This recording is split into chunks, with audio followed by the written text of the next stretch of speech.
올해는 6.25 일어난 지 76주년이 되는 해입니다. 그리고 우리는 특별히 6.25가 우리에게 어떤 의미가 있느냐 하는 것을 깊이 생각하고 늘 기억하고 있어야 합니다. 6.25가 뭐냐? 동족 간의 전쟁이다. 동족 상쟁, 동족 상잔, 그리고 한국전 또는 내전이다. 내전이라는 말은 자기네끼리 싸웠다는 얘기입니다. 영어로 하면은 Civil War, 그냥 우리끼리 싸웠다는 얘기도 합니다. 너무나도 무책임한 얘기입니다. 6.25의 가장 근본적인 성격은 전 세계의 그 당시 민주진영과 공산진영의 싸움이었습니다. 공산진영이 자기네들의 세력을 넓히기 위해서 남한을 침공하고 소련과 중공이 도와줬죠. 어느 정도는 맞는 말입니다. 근본적으로 우리 그리스도인은 6.25는 마귀의 자식들과 하나님의 자녀들 간의 전쟁이었습니다.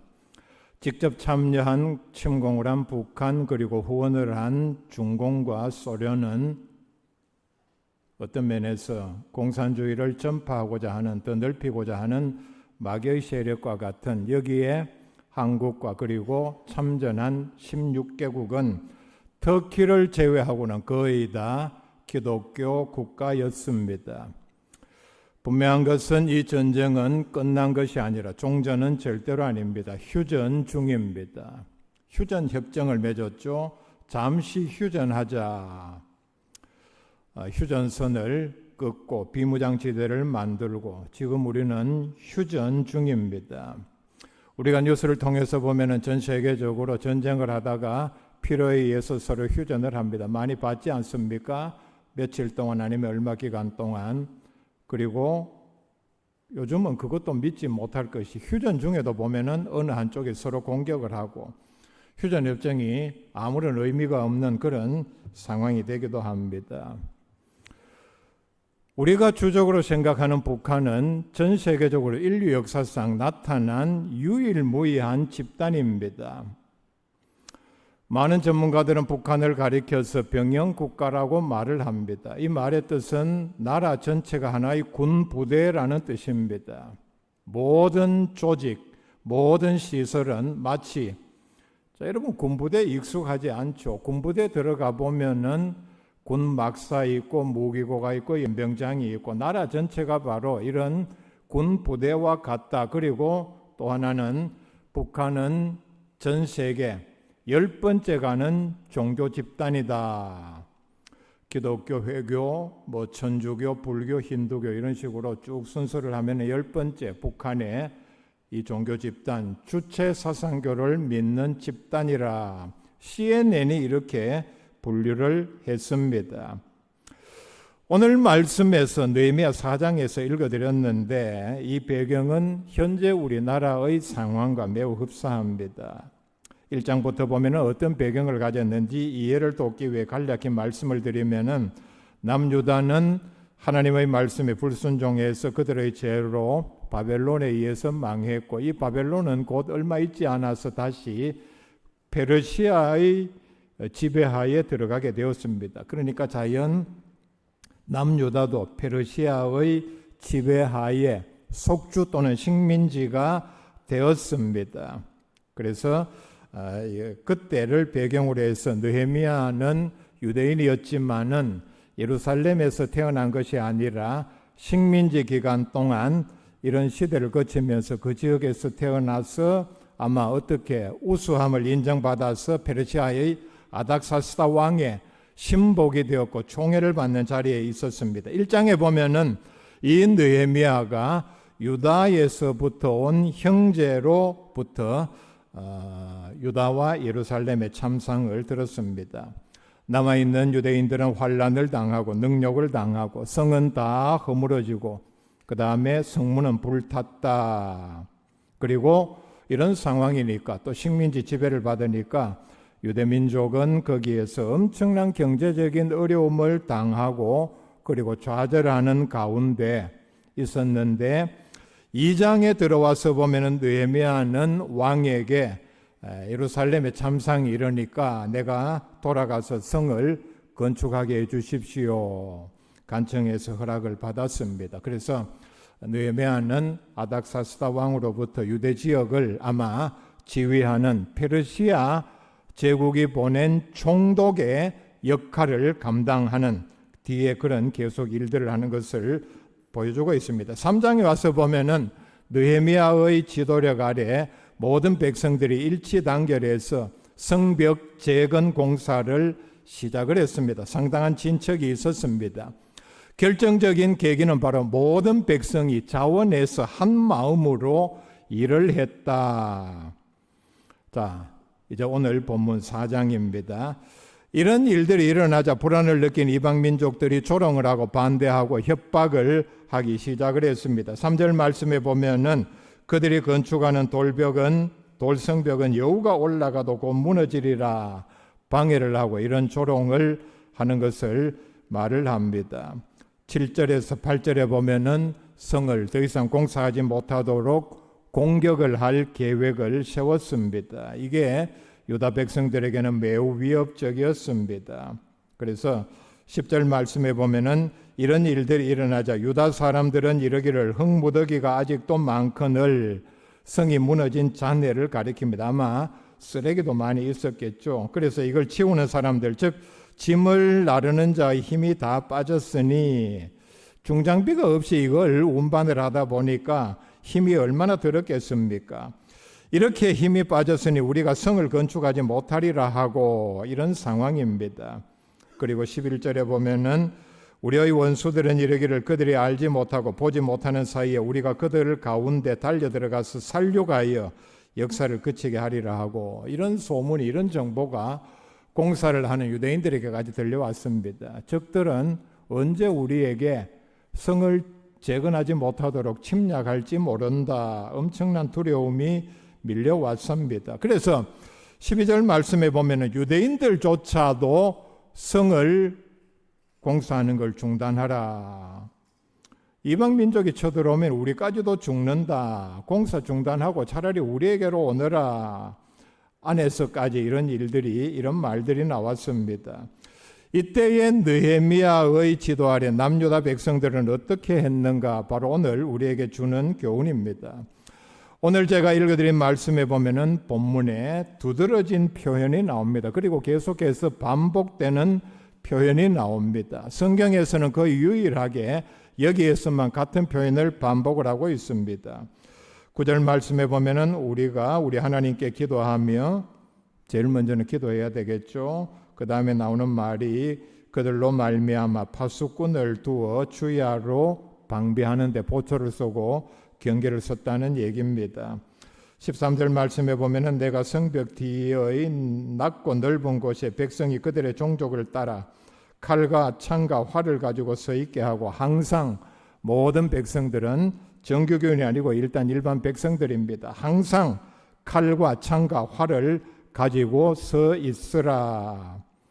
14절 말씀 뒷부분에 보면은 너희는 그들을 두려워하지 말고 지극히 크시고 두려우신 주를 기억하고 너희 형제와 자녀와 아내와 집을 위하여 싸우라 하였느니라.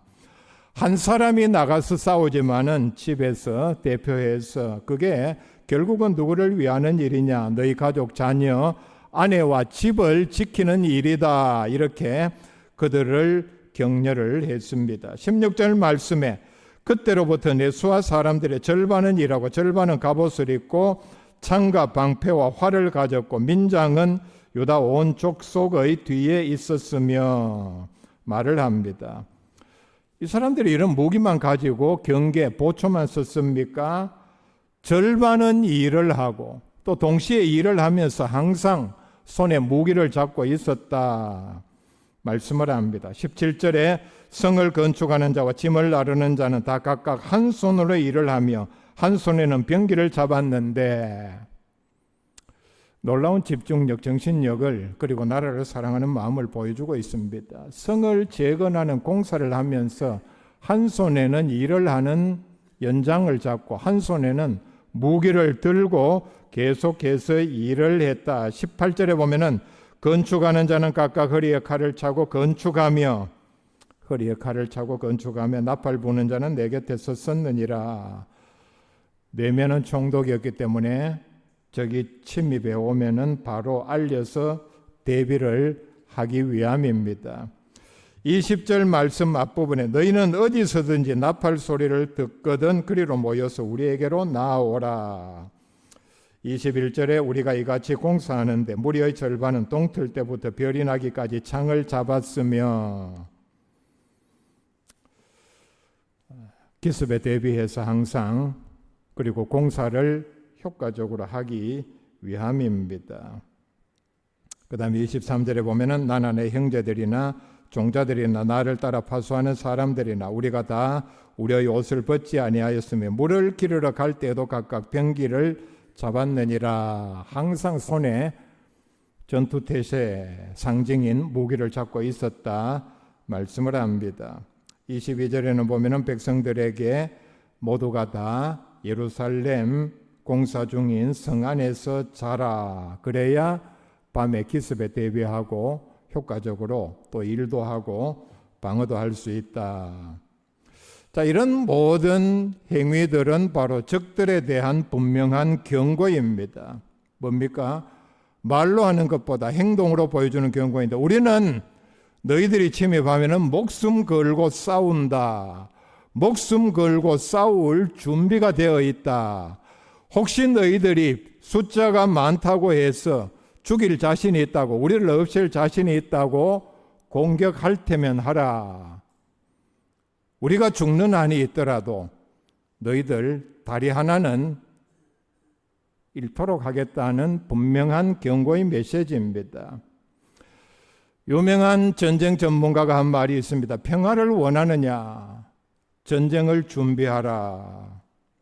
국민들이 목숨을 바쳐 싸울 각오가 되어 있지 않으면은 절대로 평화를 지키지 못합니다. 여러분, 세계 역사에 자기 나라는 지킬 힘이 없는데, 싸울 의사도 없는데 주변 나라가 지켜줘서 평화를 유지하고 나라를 지킨 예가 있습니까? 아프리카 초원에 보면은 많은 사슴 종류들은 사자, 하이에나, 치타, 표범 공격 때문에 늘 긴장하면서 삽니다. 이들은 보면은 잘 때에도 계속해서 코를 벌렁거립니다. 냄새가 날아오는 방향에 사자가 오는가, 그리고 길을 계속해서 쫑긋 세우고 움직입니다. 자는 중에도 그렇게 경계를 합니다. 여러분, 사슴 종류들이 이렇게 사자의 맹수의 위협에 떤다고 해서 상대적으로 큰 뿔도 있고 무리가 많은 물소들이 얘들아 걱정하지 말아라, 우리가 지켜줄게, 있을 수 없는 얘기입니다. 힘이 없는 백성이 힘이 있는 나라들을 향해서 우리 평화롭게 지냅시다. 사슴이 사자한테 찾아가서 나으리 이제부터 풀 뜯어먹고 사세요. 풀도 참 맛있습니다. 우리 가족의 이 윤기 나는 거 보세요. 그 말이 통하겠습니까? 그와 같다는 얘기입니다. 사실 오늘 말씀에 나오는 남유다 예루살렘은 모든 상황이 열악했습니다. 백성들도 먹고 살기 힘든 그런 상황입니다. 그런데 여기에다가 나라를 지키기 위해서 성벽을 재건하고, 그것도 모자라서 이방 민족의 침공에 대비해서, 그러니까 공사를 하면서 경계를 하고 무기를 손에 잡고, 여러분, 일하는 현장은 특히 성벽을 쌓는 일은 두 손으로 해도 사실은 인간의 육체로는 힘이 딸립니다. 그런데 이걸 한 손에 연장을 들고 한 손에는 무기를 들고 한다는 게 얼마나 힘든 일입니까? 이들이 이런 열악한 가운데에서 나라를 사랑하는 마음으로, 특별히 3장에 보면은 온 백성이 한 마음으로 성벽 재건 공사를 했다. 그리고 4장에서는 적의 침입에 대비했다는 것을 말씀을 합니다. 그 결과 주변 이방 민족들의 위협을 물리치고 52일 만에 성벽을 재건을 했습니다. 그리고 어느 정도 남유다를 재건을 했습니다. 백성들이 어느 정도 안정적으로 살 수 있도록 행정체계도 완비를 하고, 그 다음에 백성들의 거주지도 정했습니다. 지금 우리가 누리고 있는 자유, 번영, 특별히 예배 드릴 수 있는 자유, 여러분 이게 공짜입니까? 어느 날 내가 태어나고 보니 저는 전쟁 끝난 지 6년 반 만에 반 후에 태어났습니다. 자, 그때로 돌아가 봅시다. 태어나고 보니 참 우리나라가 가난했지만은 자유민주주의 국가였다. 이게 우연히 그냥 저절로 된 일입니까? 한국군, 그 다음에 유엔군 합쳐서 전사가 대충 사실 정확한 통계는 없습니다. 전사만 63만 명입니다. 그리고 유엔군 참전 숫자는 199만 명으로 알려져 있습니다.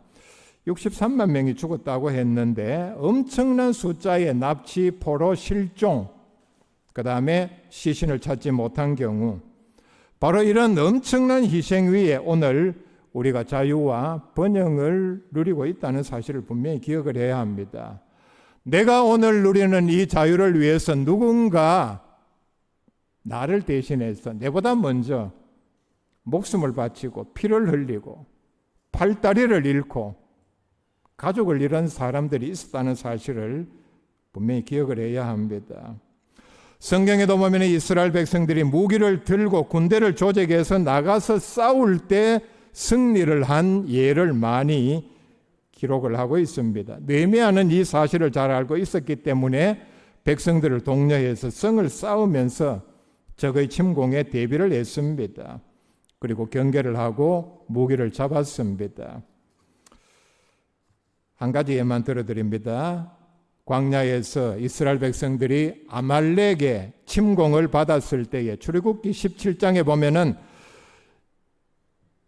모세는 여호수아에게 이렇게 명령을 합니다. 우리를 위하여 사람들을 택하여 나가서 아말렉과 싸우라.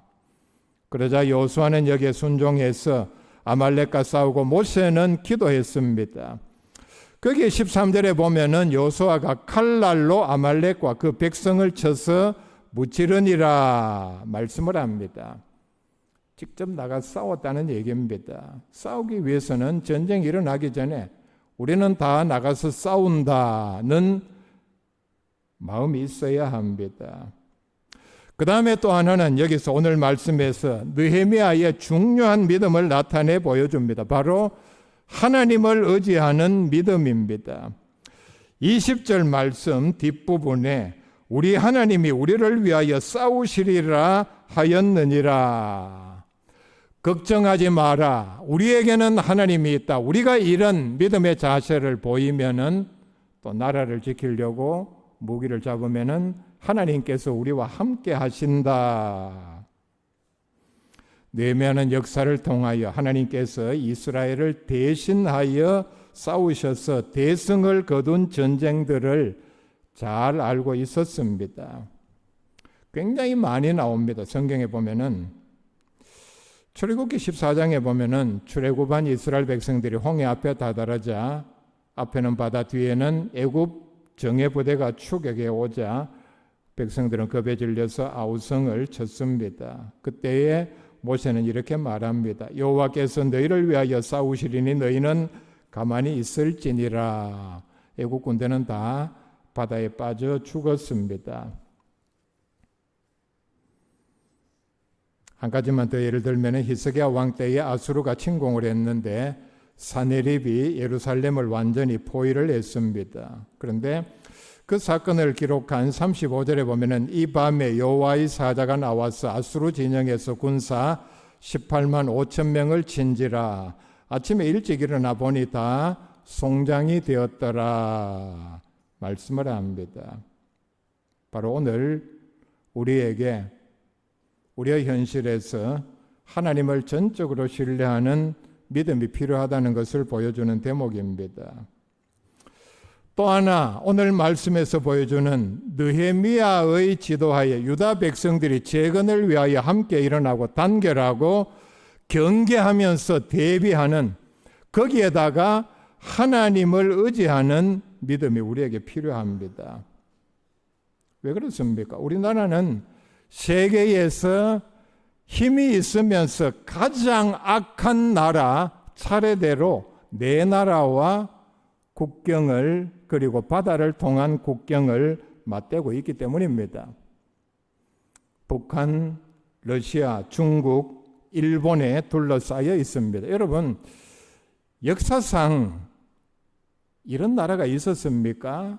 우리나라를 중심으로 해서 둘러싸고 있는 네 나라가 다 엄청난 강대국이요, 군사대국이요, 그리고 악질적인 나라입니다. 차례대로 생각을 해봅시다. 북한은 6.25 때 남침을 감행했고 그 때문에 남북 합쳐서 수백만이 죽었습니다. 그 이후에도 수많은 도발을 했습니다. 그리고 핵무기 미사일을 거의 우리나라는 상대가 되지 않을 정도로 다 준비를 했습니다. 그것뿐입니까? 최근에 보면은 북한은 러시아에 자국 군대 2만 명을 파병을 했습니다. 그 이유가 뭡니까? 러시아의 미사일, 방공망, 잠수함 기술을 도움받기 위함입니다. 그 다음에 러시아는 6.25 때 수많은 탱크와 전투기를 북한에 지원을 했고 그리고 군사 고문단을 파견을 했습니다. 엄청난 탄약을 지원을 했습니다. 지금은 어떠합니까? 우크라이나를 침공해서 지금 4년 이상 침략 전쟁을 벌이고 있습니다. 우크라이나에서만도 수십만 명의 사상자가 났고 이미 그 전에 보면은 크림 반도를 합병을 했습니다. 과거에 북한을 도왔던 러시아가 지금도 이런 짓을 그대로 하고 있다는 얘기입니다. 중국은 어떻습니까? 6.25 때 북한에 중공군 300만 명을 파병을 해서 18만 명이 전사를 했습니다. 지금은 대만을 계속해서 침공 위협을 하고 남중국해에 필리핀과 베트남이 해당을 합니다. 영유권 분쟁을 계속해서 일으키고 그들 나라에 위협이 되는 인공섬 군사시설을 설치를 하고 지금도 북한을 군사적으로 경제적으로 지원을 하고 있습니다. 일본은 계속해서 독도는 자기 땅이라고 주장을 하고 있습니다. 이런 북한에 대해서 한없이 너그러운 우리나라 사람들이 있습니다. 그리고 중국에 대해서는 쎄쎄해야 한다. 중국은 보면은 신장 위구르 주민들을 억압을 하고 홍콩의 민주화 운동을 억압을 하고 조금이라도 민주화 운동에 기미가 보이면 그냥 감옥에 집어 넣어버립니다. 이런 엄청난 탄압을 하고 그리고 티벳을 침공을 해서 합병을 해서 아직도 돌려주지 않고 있습니다.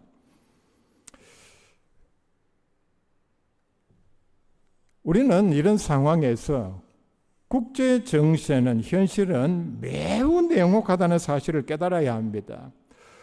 우크라이나가 러시아로부터 일방적인 침공을 당해서 4년 이상 전쟁을 하면서 그렇게 많은 것이 파괴되고 모든 것을 빼앗기는 가운데 여러분 우크라이나를 돕기 위해서 전투병을 파병한 나라는 한 나라도 없습니다.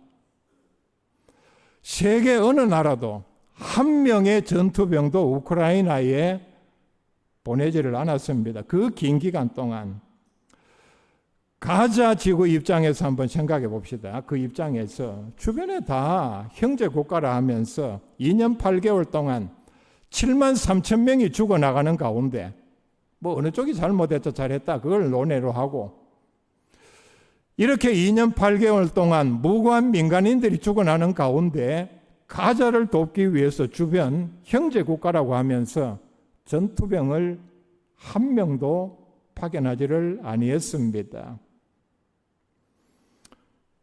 이란의 입장도 마찬가지입니다. 이란의 입장에서 보면은 미국이 그렇게 공격을 하고 군사시설을 다 부수고 하는 가운데 이란을 돕기 위해서 한 명이라도 전투병을 보낸 나라는 없습니다. 만약에 다시 우리나라가 6.25 때와 같은 침공을 북한 그리고 중국이 러시아가 지원해서 이런 일이 일어난다면은 16개국 199만 명의 전투병을 보냈다 그랬죠. 과연 몇 개 나라가 얼마의 전투병을 보낼 것인가? 우리는 지금 일어나고 있는 일들에 대해서 해답을 찾아야 합니다. 과연 몇 명의 전투병이 대신 싸우고 대신 죽고 대신 불구자가 되기 위해서 우리나라에 오겠습니까? 하나님의 입장에서 보면은 성경에 나오는 많은 예대로 하나님께서 대신 싸워줄 만한 나라가 지금 되어 있는가? 우리는 바로 이 점을 특별히 그리스도인으로서 하나님의 뜻과 연결해서 생각해 볼 수 있어야 합니다. 오늘 말씀에 나오는 성을 재건하며 스스로를 지키기 위해서 무기를 잡고 거기에다가 하나님의 도우심을 믿는 믿음으로 대비하는 그런 귀한 나라 백성 다 될 수 있기를 바랍니다.